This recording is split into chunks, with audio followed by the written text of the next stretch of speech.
Welcome to Practical Product Management, a podcast about how product management is done in context. There's no magic way to do it. You have to do it in context in order to understand it. This is season 3.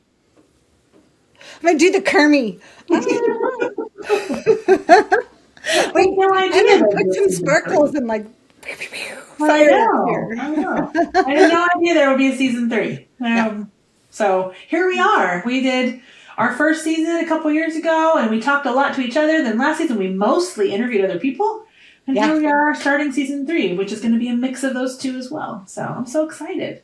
Me too. I can't... I never thought this would turn into this, honestly. And what a gift to myself. I thought it would just be you and I connecting over time and space to have a conversation about things we love.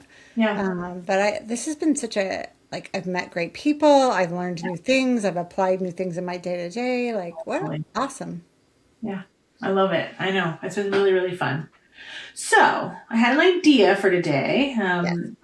So we started this podcast because I got frustrated about a product management book that everybody was talking about. And I was like, I don't care. That person hasn't launched anything. You know, I was moaning and groaning about it. And we started talking about how there's great product management books out there, but none of them can be all things to all people, right? That's just not how they work. You can learn a lot, you can take some information, but it can't solve all your product management problems. So I had an idea that we could talk about books that are not product management books that have influenced your career in product management. So I thought that would be kind of fun. I love books. Yeah, me too. And so I'm super curious because I'm sure we both have books that we turn to that we've probably told each other about, but not read. And then the books we've given each other and said, oh, I got to read that one. You're right. That's a good, so I think it would be really fun. So I thought we could just start and talk about, what are your kind of go-to books when you think about things that have influenced your career? I love this. So I am currently surrounded by books. I have stacks of books on this side of my desk. I have stacks on this side of my desk. I've got books behind me. Yes. I know you've recently moved, so you don't have a lot of your books out yet, but I know you also roll with your books. Oh, yeah. I mean, the movers are like, oh, good, you read when they come in. Yeah, but what you should tell them is what I do tell people is, for fun, I read on my Kindle. Yeah. And for thought-provoking, I read on paper. Yeah. So just be glad I do some of my reading digitally because otherwise things would be way heavier. Exactly. Sorry about the 18 boxes of books. Right? Not sorry. There's the 18 boxes of book and these are the important ones. Right. So I don't have all my books unpacked. So what I'll do is I promise to in the little section that we have for each of our episodes on our website, we'll list all the books and everybody can find the books where they are.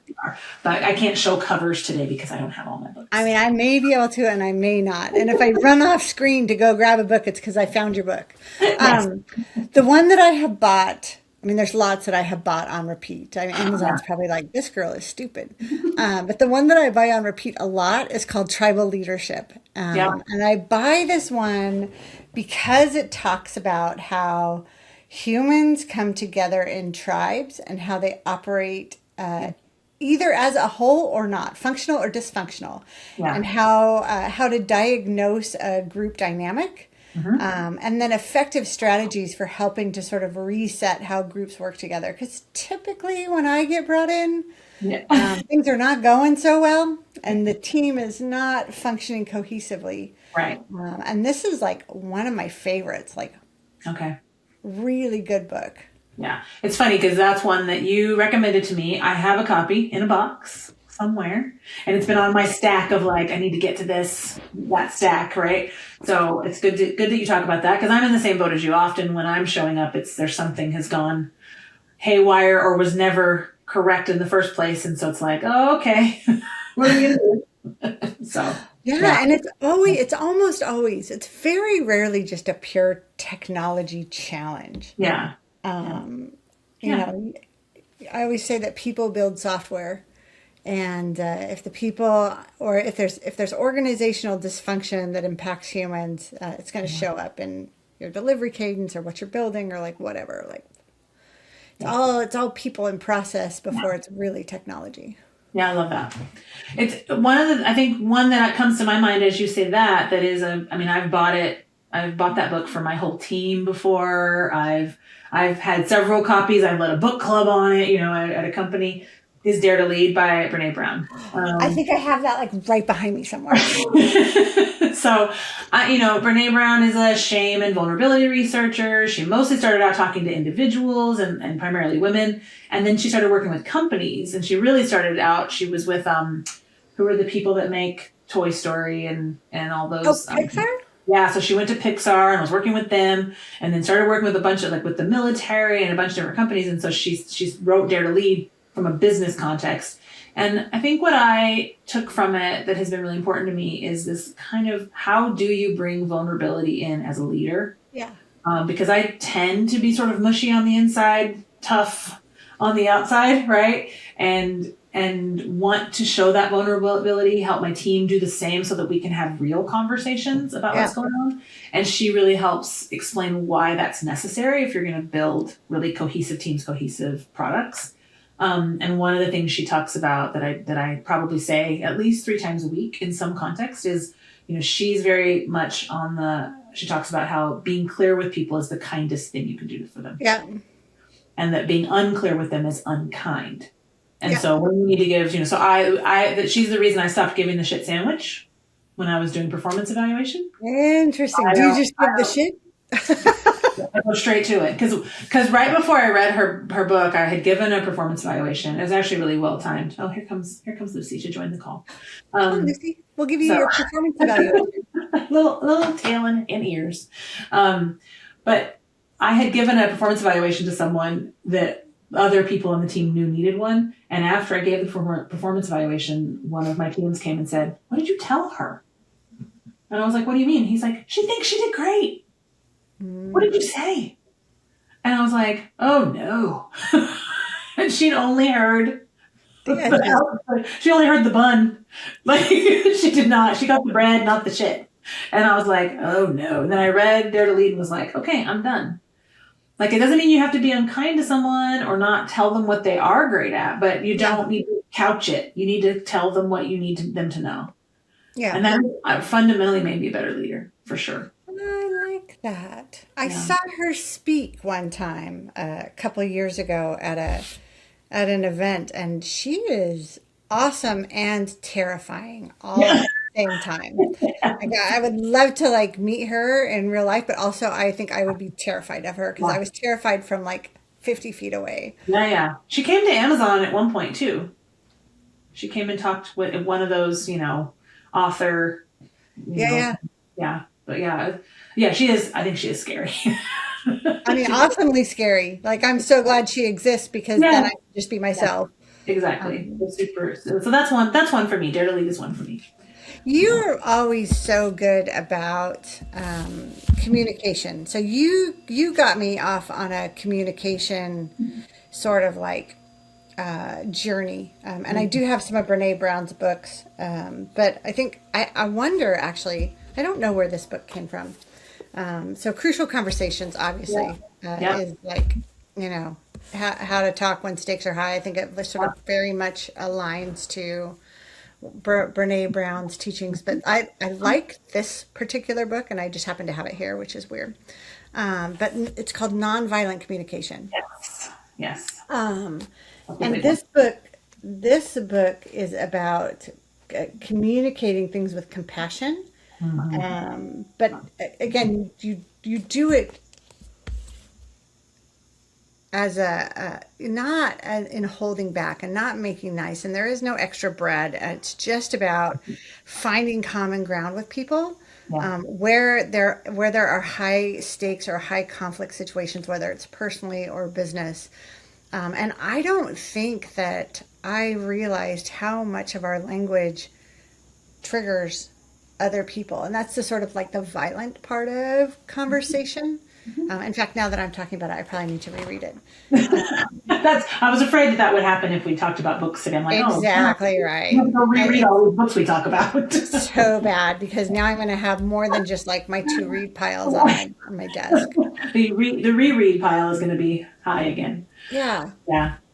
And what I loved about that book, I think what you just said is really important. It really, he really hones in on the notion of high stakes conversations require a lot of attention. Yes. With intention. Like you need to be very intentional about, and I think we're sloppy under pressure. Yes. Right? We throw words out, and I am absolutely guilty of that. Like you just throw words at people when everybody's under pressure, thinking I will be really direct and it'll get my message across. But you've got to be really intentional with your directness. Yeah. And you have to find a way to be like, let me get this across because the stakes are high. Yeah. Right. And you don't want to like drive someone so far out of the conversation that you can no longer engage. Yeah. Well, and I think we work in, like you and I work in environments that are very baked in old masculine language. Yes. Right. And I find myself being like hard charging and like all these words. And I'm like, yikes. Those are really, really. And as an American, I often find myself using really violent language anyway. Like, pull the trigger, and I'm like, well, hang people out to dry. And it's like, no. Why does everything I say have to have so much violence to it? And so I think, which is not exactly the kind of violence he's talking about, but it is tuned into that. Like, how do we not be sloppy with our words? Into it, right? Yeah. I think that the thing that, I think that, so this book particularly calls out that like language like that blocks compassion, right? You are making people other. I thought the thing about this book that sort of really sort of like blew my mind away, and now you are reminding me that I need to read it again, so I'm like flipping through it. Is the notion that we tend to try to communicate our point of view. Like I'm trying to like force my view on someone else. And when you just take your point of view and put it aside for a second, and then start to dig into where the shared areas could be, you find places to operate together that open up that channel for communication. So instead of talking at someone, like putting yourself and your need to communicate to the side for a minute, looking for a shared outcome is really interesting. I wonder, my friend, and I'm going to now, Marshall seems like a male name, but this feels like capabilities that females employ more naturally than men. Yeah, it's super interesting. Yeah, it is a man, but I think there is a lot in there that he has garnered from working with a lot of women and seeing how they operate and how we show up to try to make space for those conversations, right? Yeah, it's super interesting. Yeah. Thank you for that. I like that one. I like crucial conversations. I like fierce. There's one called Fierce Conversations that I think is pretty good. What's that about?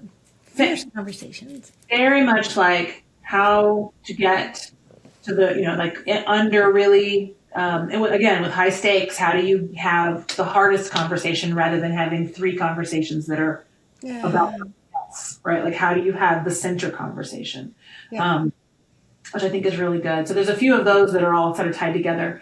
One book I think it's about communication. It's a little bit different. That really, it kind of led me down this communication path. Is Quiet by Susan Cain. Okay. And that is a book she writes about I think the subtitle is something like the hidden genius in introversion or something like that. So it's about how we live in a society that really promotes extroversion. But introverts build a lot of things, do a lot of things, are very involved in things. And so how do we make space for introverts to say what they need to say? Oh, I like that. Right? She also names the concept of an ambivert, someone who is introverted but can extrovert, which is how I would describe myself. Like I'm an introvert by nature, but if you need me to extrovert, I can. right? And so this ability is kind of like being ambidextrous, like you can do both, right? You have a primary. And she uses that concept. I read that book when I was at Amazon we were building the Amazon business teams. And I was really trying to navigate how could I be myself with a team full of engineers, mostly introverted. And then someone like Joe Margarones who's like, whoa, like, it's like, and which, by the way, Joe, we love you. And his kind of personality, his introversion and extroversion and how, how you play with those things. And it was really helpful to me, especially working with engineers, right? And other tech people, because I think we need to understand each other. It was a really interesting read for me. I like that a lot. I like that. I think that it's, you're right, especially in technology where there tends to be a lot of introversion. Yeah. If you're unable to have the right conversations, the right things don't get done. Yeah. Yeah. And I think, one of the things I've always said that I admired at Amazon was that everybody at the table was supposed to have an opinion. Yes. You still needed to ask in some cases, like, what's your opinion? What are you thinking? Right. To people who were naturally quieter. Yeah. Right? And I think it's, as a leader, I'm always looking for, like, who's the quiet person who I'm like, tell me what we're doing wrong, because I know you know. Right. I want you to just tell me. So talk to the team. Which brings me to my new favorite, which I found on Instagram that I think we talked about in a previous episode, which is Jefferson Fisher, who's the lawyer who wrote the book, The Next Conversation. Boom. I love this book. I love his Instagram. I follow him all the time. He's got lots of really practical tips about how to, stop violent conversation when it's coming at you, because he's a trial lawyer. So he understands how to sort of just really practical ways to sort of trap conversations instead of react, right? Because we all sort of get triggered, right? You're in a room, you're happily in a meeting thinking that everything's going fine, and then you get sideswept by something and it actually triggers a physical reaction. Right. And it's how you deal with those moments that makes you the leader that you are. You cannot just sort of lash out. Yeah, I liked when I read that, I really felt like a strategy. Like he was like, as a trial lawyer, he's like, okay, we're here and you want to be there. And our typical fashion is to go here. Find your way this path, right? And I really liked how he did that. And I like you said, I think his Instagram is he's very good at nuggets of information. You're like, oh yeah, I'm doing that. I don't want to do that. I should stop doing that. Oh, right? Dang. Yeah. Dang. Fell into a habit, right? Do you know what he needs? He needs one of those word a day calendars. That I can just pull up too, right? January 37th and be like, oof, that's a good one for today. Yeah, I've done that in the last 3 weeks, those 3 weeks multiple times, right? Yeah. Another book that I find myself recommending a lot, which is hilarious, is a book called The Perfectionist's Guide to Losing Control. Okay, tell me more. You've mentioned this to me before, and now I'm regretting not buying it. I wonder why. There's an accusation in that. Ouch. So her name is Catherine Schaffler. And what she does is she basically at the start of the book there's a test, and there are multiple types of perfectionists. Okay. Perfectionist is kind of one way. You always want everything to be perfect. But there are procrastinating perfectionists who won't even get started because they know they can't do it well.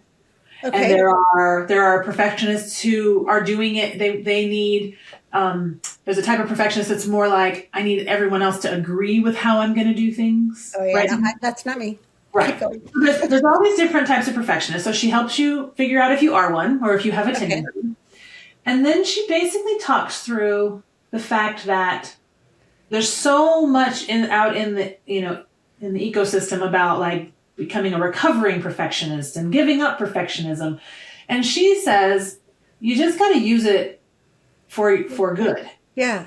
How can you use your perfectionism not to weigh yourself down and beat yourself up, but to move in the direction of good? I love that.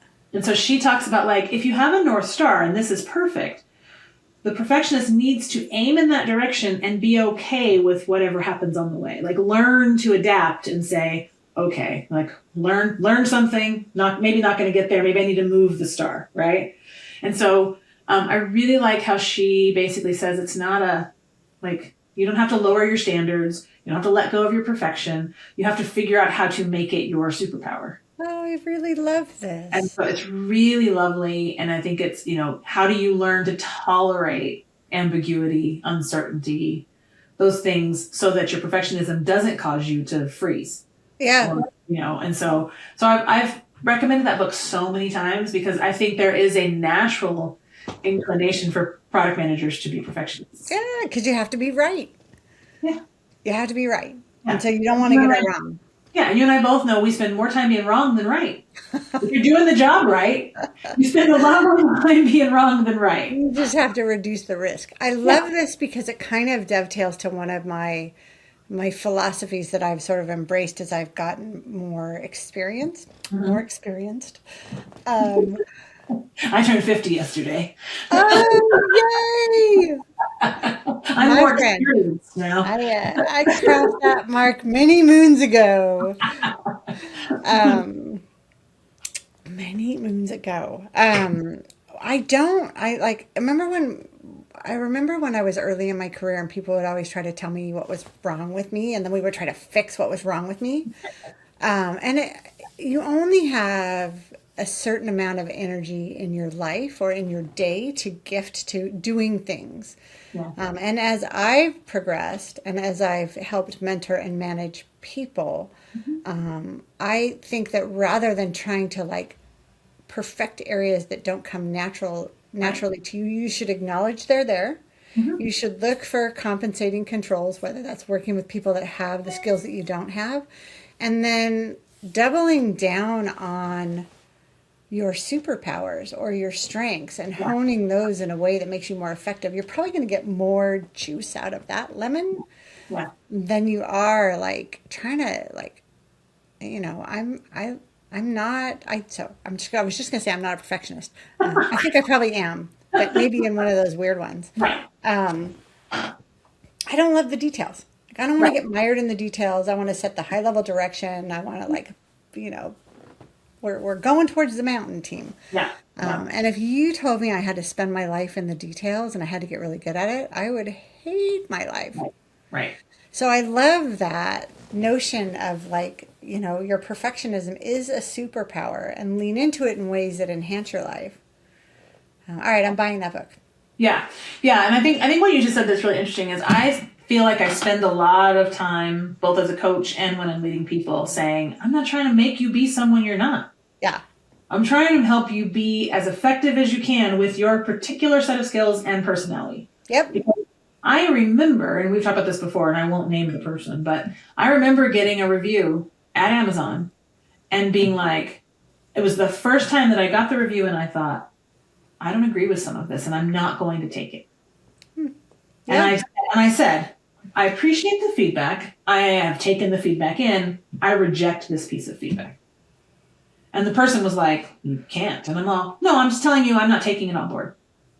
That is not true about me. And they're like, oh, okay. And I'm like, I understand that there's feedback here. I'm happy to talk to anybody who's given me the feedback, but I reject that this is a truth about me as a person. Yeah. Based on a handful of data points that don't actually collide into what you've decided about me. And I just reject it. I accept everything else and I intend to work on all of it, but I reject that piece of feedback. And the other person was so like, I don't know what to say to that. And I'm like, fine, I'm gonna sign the review. I'm not, I'm just saying in the notes when I sign, I'll say I reject that piece of feedback. I remember that happening, and I got to tell you, I think that was such an epiphany for me personally, that you don't have to take on what someone else says about you, especially if you don't believe in your heart it's true. Right. If you examine it with like humility and because, I mean, being at work with someone only shows one side of your personality. Right. And I think that sometimes when people give feedback, they're casting aspersions on the human rather than just saying, hey, in this particular situation, Right. you exhibited this and someone interpreted it as that. Yeah. It's very situational. Yeah. Yeah. And I think you gave me a lot of strength in that example, because I just didn't realize you could be like, meh. No, that's okay. Well, what I always tell people when I'm coaching them, or even if they're on my team, when I'm giving feedback, I always say, what I want you to do is really listen and take it on board and examine it. Yep. And if you decide that it is not true about who you are, that is your choice. Yeah. It's okay. Right? Because we don't have to let other people, once again, it's about the table. Yeah. Who has the table, right? And that was for me all around that same time. And in this particular case, this person had a bit of an agenda. He was trying to change something about me. Yeah. It was pretty unchangeable. That's a fundamental part of it. Used a piece of feedback to sort of do that thing. And I was like, no, I'm fine with the feedback. I'm not fine with your conclusion about the feedback. Yeah. Wait, right? Explain the table, because I have used that example so many times over the course of my career with people, and I don't know if we've hit it in this broadcast, and I think it's important for people to understand.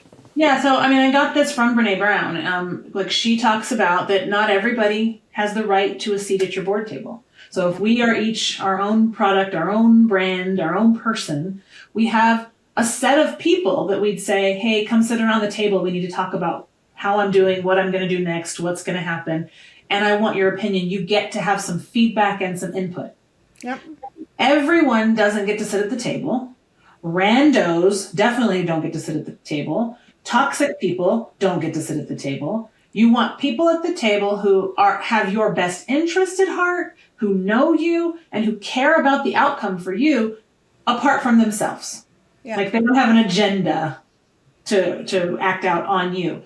And for me, what happened when I learned about that concept was I realized I had given the company a seat at my table. Yes. Amazon's opinion of me was as important as my sister's. Yes.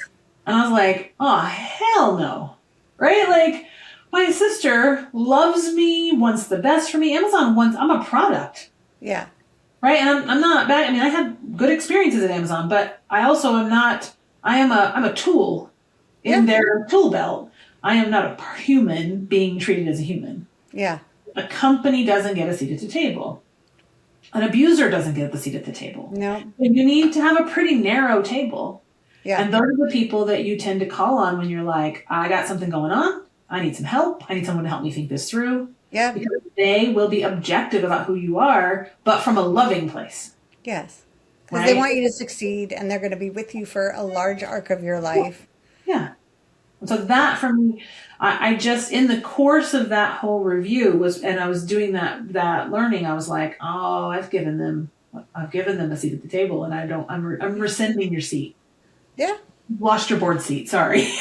Right. I mean, that is the one thing that you taught me that I gift to almost everybody that works for me is I have an opinion, but I think we're work obsessed, right? So much of our identity comes from work that people naturally let the company take a seat at the table. I have an opinion in this context, but our time together is limited. And so I need you to form your own board table. I need you to think about this objectively. I need you to think about what you want out of your life. Yeah. And then you can either take this on or not. Right. But stop giving a company a seat at your table. They're not going to be there forever. No. And even, I don't know about you, but I've even had people that I knew were giving me too much of a seat at their table. Yeah. Because they admired me, because they liked working for me or whatever. And I'm like, whoa, yeah. I like you, but I also have an agenda. Yeah. You are a tool for getting this done. And you're a human and I care about you, but you're giving me way too much power. In 30 years, are we going to be sitting on a beach drinking a margarita together? Probably not. Right. And so with that point of view, put a little bit more distance between what I'm saying and how you onboard it. Yeah. And I think that there are, listen, there are people you work with who do have a seat at the table. You have a seat at my table. Gino has a seat at my table, right? Like, you're the people that I'm like, I got to talk, right? Like, that's, and I value your opinions. I listen to you. I can look back at things you've told me and be like, yeah, I should have listened to that, right? Like, I did that thing that I shouldn't have done. Right. I can say I that don't do it, and all I did it over the anyway. place. Right. Gino said, I 100%. told you not to do that. Right. Yes, Like, you did. Yes, you did. so, I mean, I've definitely, you make those, but those are relationships that are established at work, but transcend work. Yes. Right. And so Yeah. I think They those can things start go. at work. Yeah. Yeah. But they're different. They're like, Yeah. you call those people in times of personal crisis. You can call and tell them you hate your job Yeah. because there's no like, Yeah. right? Or you hate like this interaction with them, or like Yeah.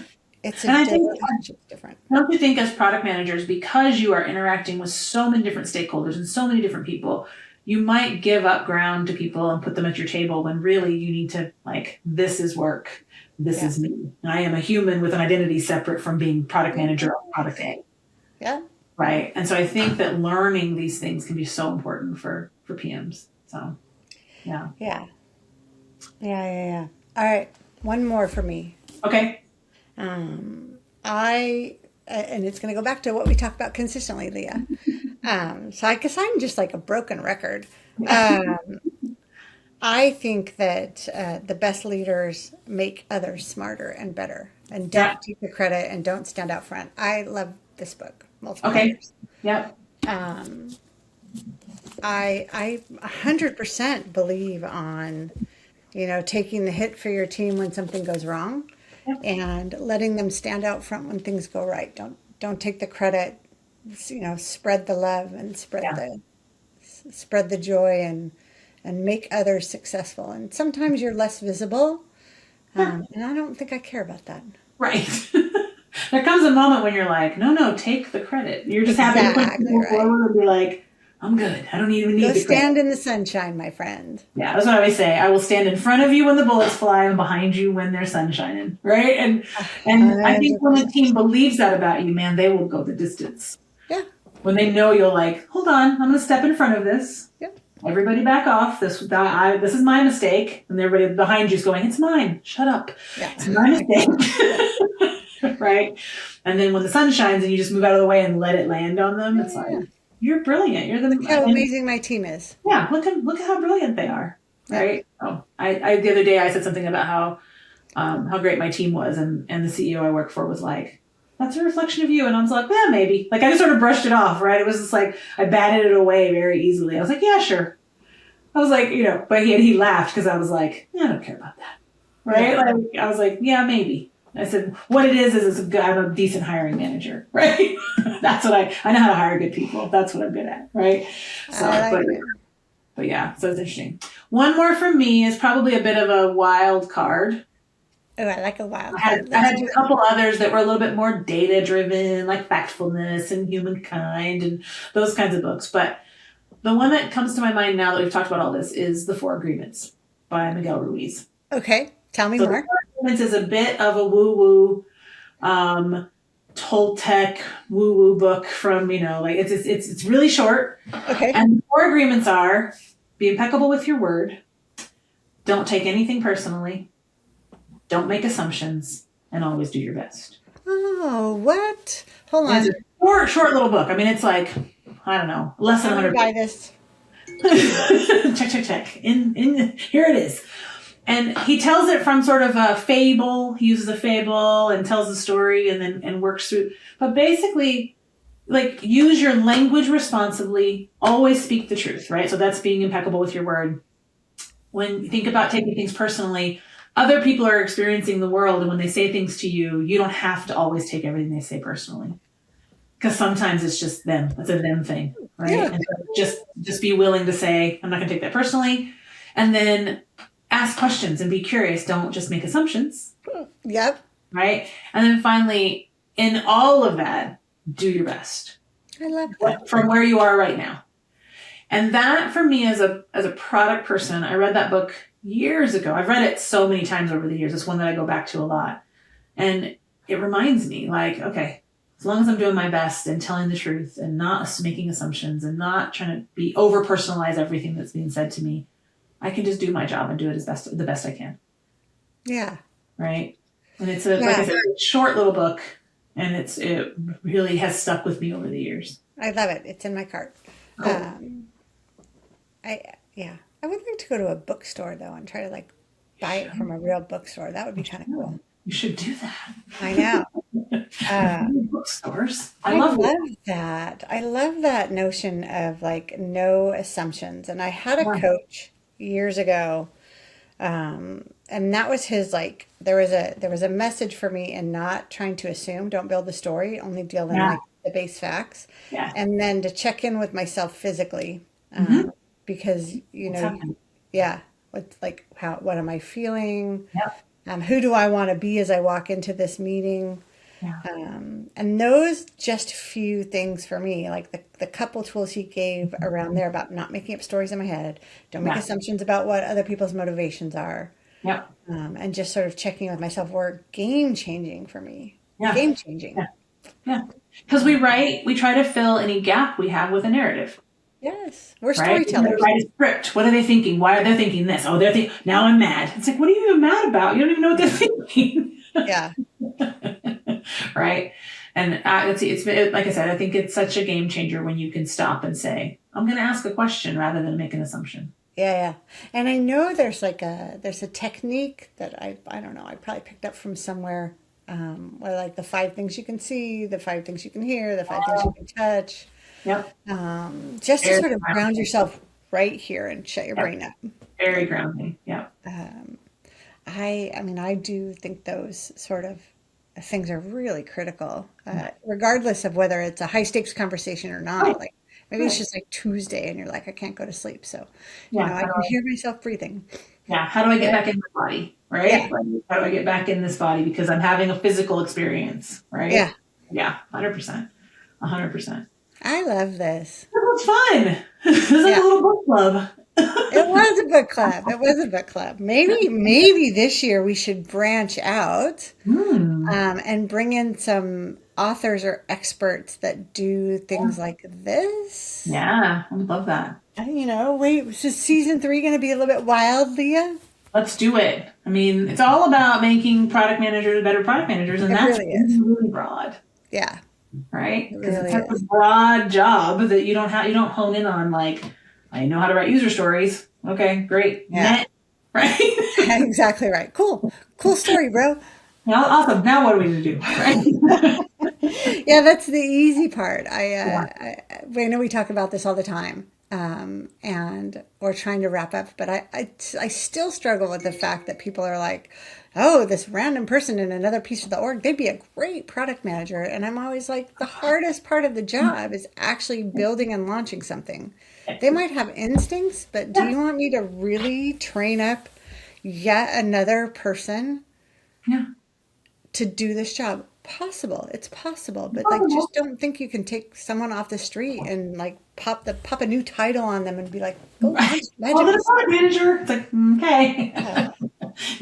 It is such a devaluing of the role that happens a lot. Right. I'm always like, that's why I always tell product managers, like, don't get your panties in a twist over not being understood for the job title.